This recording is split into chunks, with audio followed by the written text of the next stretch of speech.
आगामी स्थानिक स्वराज्य संस्थांच्या निवडणुका महायुतीत न लढता स्वबळावर लढवणे असे म्हणणाऱ्या नेत्यांची वक्तव्ये म्हणजे अपरिपक्वपणाचे लक्षण आहे, असे खडेबोल महायुतीतील नेत्यांना संसदीय कार्यमंत्री चंद्रकांत पाटील यांनी सुनावले आहेत. स्थानिक स्वराज्य संस्थांच्या निवडणुकीबाबत राजकीय पक्ष राज्याचा एक निर्णय कधीच करत नाही. स्थानिक पातळीवर संबंधित शहरात कुणाचे किती काम आहे यावरून निर्णय घेतले जात असतात. पण सुप्रीम कोर्टाच्या निकालानंतर प्रभाग रचना होईल, त्यानंतरच निवडणुकीबाबत निर्णय होईल.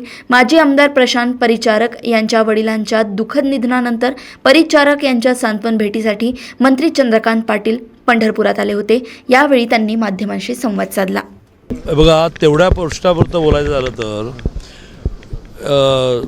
हे खूप प्री मॅच्युअर्ड म्हणतात त्याला इंग्लिशमध्ये, खूपच आधी होईल. याचं कारण अजूनही सुप्रीम कोर्टाचा निर्णय लागायचा आहे. सुप्रीम कोर्टाचा निर्णय लागल्यानंतर प्रभाग रचना, लोकसंख्या, मतदारसंघाची पुनर्रचना असं सगळं होईल. पुन्हा तो निर्णय स्टेट वाईज होईल का सिटी वाईज होईल? तो सिटी वाईज होईल ना. स्थानिक स्वराज्य संस्थांच्या निवडणुकाच्या बाबतीमध्ये सगळ्या पार्ट्या वर्षानुवर्ष एक राज्याचा निर्णय करत नाहीत. तो राज्याचा निर्णय करता करता करता कॉमन होऊ शकतो, पण तो बऱ्याच वेळेला त्या शहरामध्ये कोणाचं काम जास्त आहे याच्यावर होतो. मग कोणाला किती शीस, हे कोणाची किती ताकद यावर ठरतं.